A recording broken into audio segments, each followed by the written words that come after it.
I'm Dr. Harriet Hall, and this is Lecture 5 in a series of 10 lectures on science-based medicine. The topic of this lecture is homeopathy. Many of the people who use homeopathy don't have any understanding of what it is. I've run across highly educated medical professionals who thought homeopathy was just some kind of herbal medicine. When they found out what it really was, boy was their face red. Homeopathy is actually incredibly silly. Here's a simple explanation of homeopathy that illustrates just how ridiculous it is. If coffee keeps you awake, dilute coffee will put you to sleep. The more dilute, the stronger the effect. Dilute coffee acts as a sleeping pill, and more dilute coffee acts as an even stronger sleeping pill. If you dilute all of the coffee molecules out of the water will remember them, and the effect will be even stronger.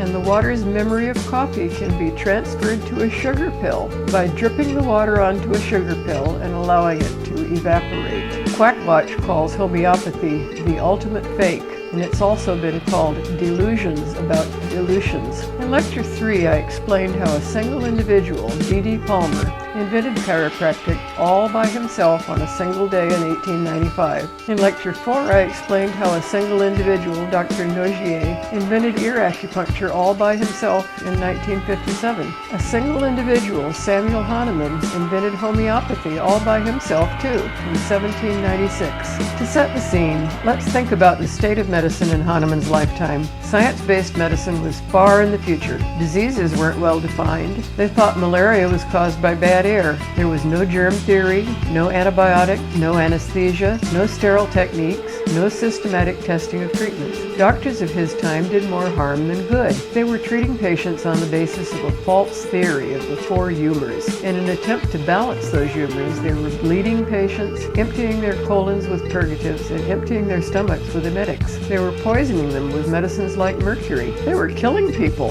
Hahnemann was right to criticize his colleagues, but he was wrong about homeopathy. He intended homeopathy to be a kinder, gentler, more effective treatment system that would replace allopathy. That was a word he coined to disparage doctors, saying that they only treated the symptoms, not the disease itself, and that they treated with opposites instead of similars. That wasn't even an accurate characterization of what doctors were doing in his day, and it certainly doesn't describe what doctors do today. Most of us object strenuously to being called allopathic doctors. The term is used as an insult, and it has no legitimate meaning. Just as one personal experience with a deaf janitor led D.D. Palmer to invent chiropractic, a personal experience with tree bark led Hahnemann to invent homeopathy. And in both cases, they misinterpreted a single experience and extrapolated wildly from it. Cinchona is a tree that grows in South America. The bark of the tree was used to treat fevers. If the fever happened to be from malaria, cinchona worked because it contained quinine, an effective malaria treatment. Hahnemann was skeptical, and he was experimenting on himself with large doses of cinchona. He developed symptoms that he thought were typical of malaria. He was wrong. His symptoms weren't typical of malaria.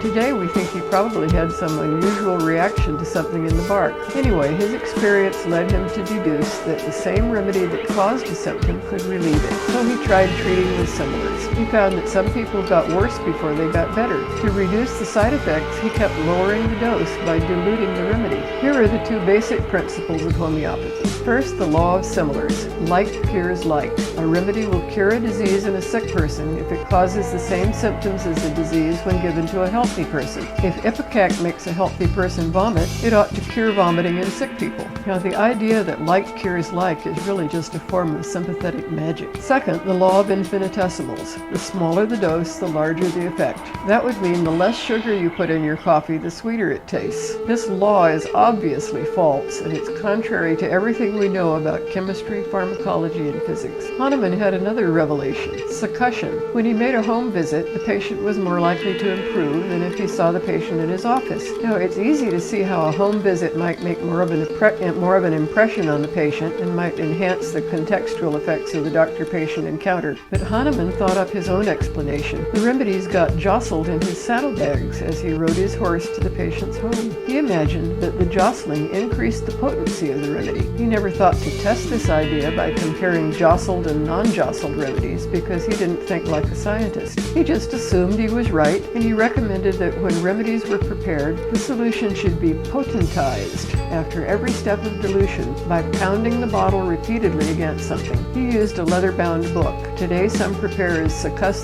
the remedies by hand against a leather pad, and some use machines. The remedies may be sold as a liquid or as a tiny pill. When the dilution is complete, the solution can be dripped onto tiny sugar pills and allowed to evaporate. Some remedies, like granite, diamond, and platinum, are not soluble in water or alcohol, so they're prepared by trituration. They grind them up with a mortar and pestle and then dilute them with lactose, milk sugar. One triturated remedy is Berlin Wall. They take a tiny bit of ground up concrete from the Berlin Wall and they mix it with 100 parts of sugar, lactose. Then they take 1 part of the resultant mixture and mix it with 100 parts of lactose. They repeat that process 200 times. One homeopath said it was such a powerful remedy that she had to store it away from her other remedies. She kept it out of the garden shed. It is used to treat feelings of confinement and oppression, shifty eyes, terror, asthma, and headaches. According to a homeopathy journal, the wall in Berlin seems to have been immersed with the psychological emotions and thoughts of mankind. Again, magical thinking. The dilutions are where it really boggles the mind. They're labeled as X for 10 and C for 100. A 6X dilution means 1 part of remedy was diluted with 10 parts of water or alcohol, and 1 part of the resulting mixture was diluted with another 10 parts of water, and so on for a total of 6 times. In the C dilutions, 1 part of the remedy is mixed with 100 parts of water at each step. 6X amounts to a solution of 1 part in a million. 6C amounts to 1 part in 10 trillion. The process is exponential. By the time you get to the 13C or the 26X level, there isn't a single molecule of the original remedy left. A 13C dilution is equivalent to diluting 1/3 of a drop of the original substance in all the water on Earth. A typical homeopathic remedy is 30C. At the 30C level, it would take a container 30 million times the size of the Earth to hold enough water to make sure you were getting at least 1 molecule of the original substance. Another way of looking at it is that for 1 patient to get 1 molecule, you would have to give 2 billion doses per second to 6 billion people for 4 billion years. It gets worse. The most popular flu remedy is sold as a dilution of 200C. That's 10 to the 400th power. The number of atoms in the observable universe is 10 to the 80th power. My brain froze when I tried to figure out how many universes it would take to find 1 molecule. And 200C isn't the limit. There are remedies that are diluted far more. Above the 1000C level, they're designated as M. 1 M equals 1000C. We're able to make those calculations thanks to Avogadro. Avogadro's number allows us to calculate the number of atoms or molecules in a volume of a chemical substance based on the molecular mass. The first calculations were done in 1865, 22 years after Hahnemann's death. Now we know that remedies of 13C and above are nothing but water. Hahnemann didn't have any way of knowing that. When his followers found out, they had 3 choices. 1, they could abandon the dilute remedies. 2, they could accept metaphysical explanations, assuming that the water somehow remembers molecules that are no longer there. Or 3, they could look for a scientific explanation. Most of them accepted option 2, that water somehow absorbs the vitalistic essence of the remedy and remembers it. Some of them are still working on option 3, trying to find an explanation that scientists could accept. Homeopaths try to justify their remedies by comparing them to vaccines. That's a false analogy. Vaccines contain measurable amounts of antigens and they work by a known mechanism. Homeopathic remedies contain no active molecules and they work by magic.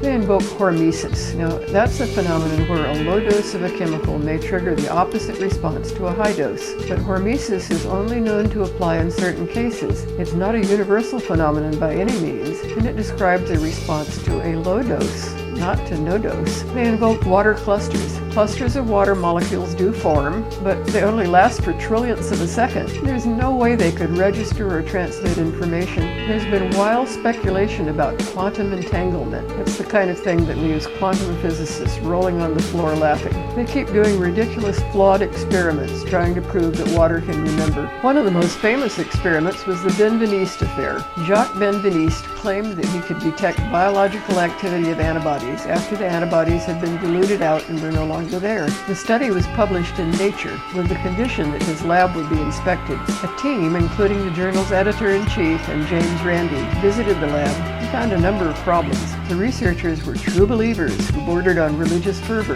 Their blinding procedures and controls were inadequate. The positive results were from a single technician, and when the team instituted more rigorous controls, the results couldn't be reproduced. Other labs tried to reproduce their findings and failed. And the results weren't even compatible with homeopathic theory. The effect went up and down with subsequent dilutions instead of steadily upwards. Benveniste is the only person to have won 2 Ig Nobel Awards, both for his work on homeopathy. His second Ig Nobel Award was for his alleged discovery that not only does water have a memory, but the information can be transmitted over telephone lines and the internet. Drugs are tested with randomized placebo-controlled trials. Homeopathic remedies are tested with provings. These were originally done with an undiluted remedy, and later with a 30C dilution. Healthy volunteers take it, and they keep a detailed diary of every symptom they experience for an unspecified length of time, as long as they feel like doing it, sometimes for months. They write down everything.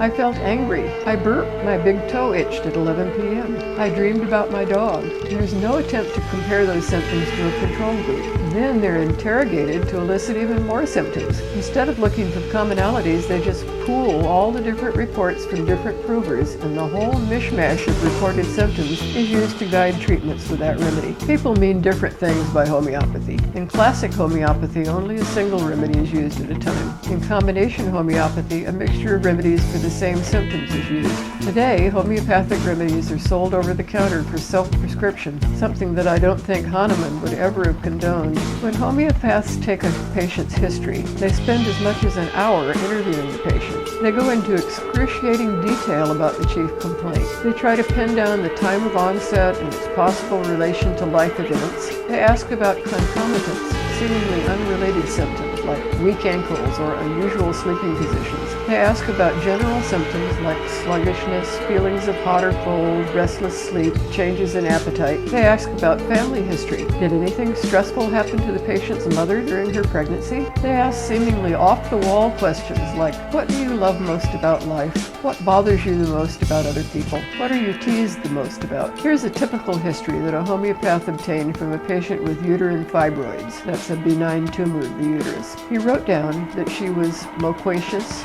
loud, anxious, doesn't want to live, desperate, feels humiliated, ashamed, used, rejected, angry, offended, lonely, religious affections, relationship problems, workaholic, absence of nurturing in childhood, parents fighting, uterine fibroids, constipated, retains fluid. The fibroids themselves are near the end of the list, and the homeopath may interpret other things in the history as more important. After eliciting all these relevant and irrelevant symptoms, the homeopath looks up the symptoms in a repertory book. It lists symptoms by parts of the body. Here's an excerpt from a section on facial expression. The patient with fibroids was anxious. For anxious, 66 different remedies are listed. There are other facial expressions like anxious when child is lifted from cradle, anxious during downward movement, astonished, besotted, bewildered, changed, childish, cold, distant. That's just the ABCs. It continues right on down the alphabet for 20 more categories, including happy, intoxicated, old-looking, and stupid. For each of these categories of facial expression, there is a different list of corresponding remedies. The homeopath looks up the symptoms he imagines are the most important, and he selects the remedy that best matches those. The repertory is organized by symptoms. The next step is to use another book, the Homeopathic Materia Medica, that's organized by remedy. It lists all the symptoms that provings have associated with each remedy. Here's an example for a remedy called Natrum muriaticum. The entry for Natrum muriaticum lists symptoms in all of these areas: mind, head, eyes, ears, nose, face, stomach, abdomen, rectum, urine, male, female, respiratory, heart, extremities, sleep, skin, fever, and modalities. Some of the examples from these areas include eyelids heavy, anemic headache of schoolgirls, constipation and diarrhea, yes, both of those, sensation of coldness of heart, palms hot and perspiring, hangnails, dreams of robbers, oily skin, warts on palms of hands, chill between 9 and 11 a.m. The list goes on and on for several pages. What is Natrum muriaticum? It's common table salt. How can anyone seriously believe that table salt causes all those symptoms and can cure them? Hahnemann listed 67 remedies. Today, there are over 2,000, with over 1,300 officially recognized by the HPUS, the Homeopathic Pharmacopoeia of the U.S. Here are some examples. Berlin Wall, eclipsed moonlight, south pole of a magnet, dog's earwax, tears from a weeping young girl, fossilized dinosaur bone, rattlesnake venom, arsenic, poison ivy. The homeopath follows the patient's progress, and if the patient is not getting better, he assumes that the first remedy was correct, but that the situation has changed. So he reevaluates and prescribes a different remedy. The homeopath is constantly reevaluating, and there's always another remedy to try. Aggravations are a good sign. If the symptoms get worse, it means the remedy is working. If the symptoms get better, it means the remedy is working too, so you can't lose. If the remedy isn't working, the homeopath can blame the patient for having inadvertently used antidotes that prevented the remedy from working. For instance, he drank coffee, he didn't get enough sleep, he used a cell phone, he ate spicy foods. Why did some patients fail to respond? Hahnemann developed his theory of miasms to explain the failures of homeopathy. He decided that all disease was caused by three miasms: syphilis, psychosis, or gonorrhea, and sora, scabies or itch.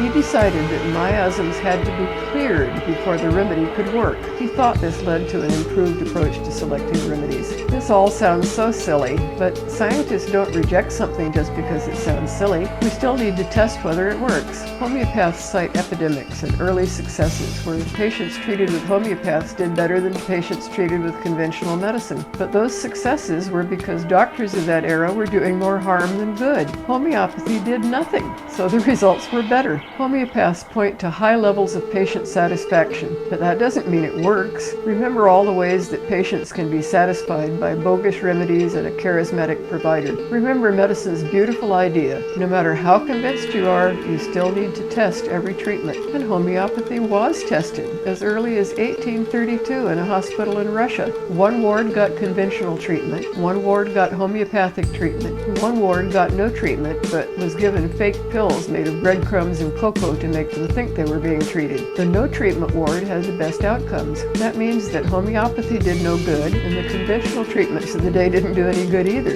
In those days, before science-based medicine, it was better for patients to steer clear of both conventional doctors and homeopaths and just let nature take its course with no treatment. It's a wonder they didn't conclude that breadcrumbs and cocoa were an effective treatment. Homeopathy has been tested over and over since that time. Modern clinical trials have not shown that homeopathy was effective. David Riley said, "Either homeopathy works or control trials don't." In a sense, he was right. Control trials don't work very well for studying homeopathy and other implausible health claims. As my colleague Kimball Atwood put it, trials of ineffective claims championed by impassioned advocates will appear to yield equivocal rather than merely negative outcomes. The inevitable continual citations of dubious reports will lead some to judge that the aggregate data are weakly positive or that the treatment is better than placebo, so they just call for more studies. Dr. Atwood also pointed out that homeopathy can't possibly work as claimed is the sort of basic science that can reasonably be called established knowledge.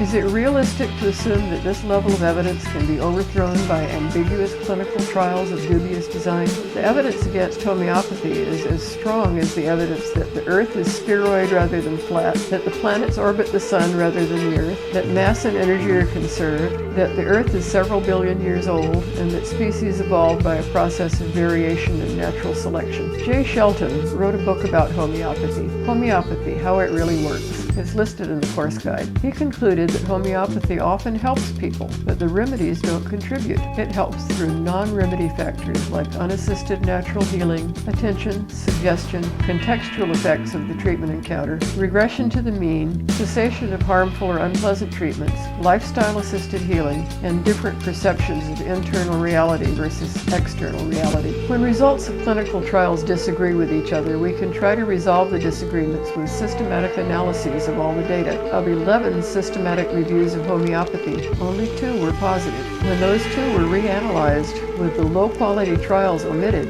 they were negative too. The most favorable systematic review said that overall homeopathy worked better than placebo, but it didn't work better than placebo for any specific condition. That doesn't compute. It's like saying broccoli is good for everyone, but it's not good for men or women or children. Homeopathy is a good example of changing attitudes about CAM. In 1900, there were 10,000 homeopathic physicians in the U.S., along with 79 homeopathic hospitals and 22 homeopathic medical schools. As scientific medicine gained ground, homeopathy lost ground. The last U.S. homeopathic medical school closed in 1920. By 1950, the last homeopathic hospital had closed. And by 1970, there were only 75 homeopaths still practicing in the U.S. But today, homeopathy is having a revival, and remedies are sold over the counter in pharmacies. Oscillococcinum can be found on the shelves of any local pharmacy. It's the most popular homeopathic remedy, and perhaps the funniest one ever.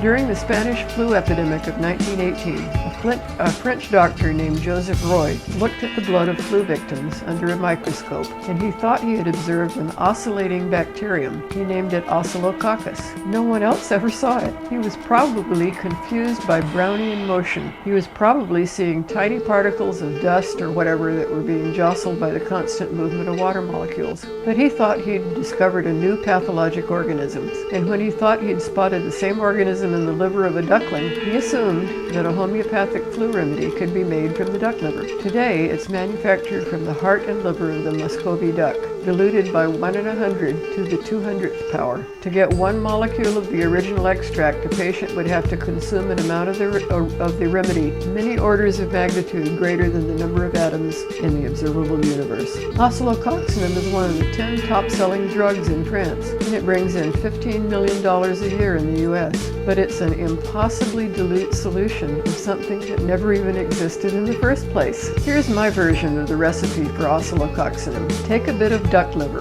dilute the duck out of it, hope the water remembers the duck, and hope the memory of duck cures colds. In reality, all that remains is the quack. Would you believe there are homeopathic vaccines? They're prepared with nosodes, material taken from the saliva, blood, pus, urine, or diseased tissue from victims of the disease. Health Canada has officially licensed homeopathic remedies to prevent flu, polio, measles, and pertussis. I reported one homeopath to Homeland Security because I figured they'd like to find out where he got his smallpox and anthrax nosodes, because if he could get them, so could terrorists. Do you believe in magic? A well-known homeopath described how a car was fixed homeopathically. It appeared to be having electrical problems, so they wrote Electricitas 200C on a piece of paper, and they placed it near the engine. The problem was resolved. Sometimes dowsing is used to select remedies. The customer takes a pendulum to the store and holds it over each remedy until it swings the right way. Provings are done where the subject doesn't actually take the substance, but meditates about it, or dreams with it under the pillow, or prepares it by trituration, or writes it on a piece of paper and keeps the paper close to his body. Homeopaths have treated patients by telephone or telepathy. In grafting, one potentized sugar pill is added to a bottle of inert pills, and it converts them all to remedies. There are even homeopathy first aid kits for accidents and emergencies. You can buy one of these for $54.99 on Amazon.com. It contains 18 vials of sugar pills labeled 200C. They're recommended for accidents, injury, infections, GI problems, burns, muscle pain, etc. For certain illnesses, they advise, depending on severity, seek medical care. The list includes anaphylaxis, animal bites, bone injuries, third-degree burns, carbon monoxide poisoning, drug overdose, electrocution, eye injuries, poisoning, puncture wounds, and shock. It's appalling to think that patients are left to their own assessment and might think that these conditions were not severe enough to merit medical care. There's a hilarious YouTube video making fun of these kits. A young man goes out to save the world. He drops a pill from each bottle into a local stream that runs to the ocean, so the remedies will eventually reach everyone on Earth in an even more dilute form. This will eliminate all the diseases the kit instructions cover, from heart attacks and strokes to throttling and drowning. People say even if homeopathy is only a placebo, what's the harm in using it? It can't cause any side effects, so it's safer than other treatments, and patients seem to like it. But it can be very dangerous if it's used in place of effective treatments. Janez Podgorček was harmed in Slovenia. A homeopath named Darja Erzin treated treated him with homeopathic drops to prevent malaria. He got malaria anyway, and then the homeopath treated him with homeopathic remedies for the malaria. He died in 1996 at the age of 42. The homeopath's license was revoked, and he got 2 years probation. Jacqueline Alderslade was harmed. She was a 55-year-old woman who lived in Ireland. Her homeopath told her to stop taking her asthma medication, and she died of an asthma attack. And little Isabella Dinley was harmed. She was a 13-month-old baby in Australia, and her epilepsy was treated with homeopathy, and she died. And the remedies are not always benign. Sometimes remedies sold over the counter as homeopathic are low dilutions like 1 in 100 that may actually contain enough active ingredient to harm patients. A teething remedy, Hyland's baby teething tablets, was recalled because babies developed symptoms of belladonna toxicity. Zycam caused adults to lose their sense of smell. Manufacturing standards were lax, and the amount of active ingredient in the product varied. A skeptic group in the UK did an experiment. They sent a young woman to various homeopaths for advice about malaria prophylaxis for a trip to Africa. 10 out of 10 advised homeopathic protection instead of standard prophylaxis. One explained, they make it so your energy, your living energy, doesn't have a kind of malaria-shaped hole in it. The malarial mosquitoes won't come along and fill that in. The remedies sort it out.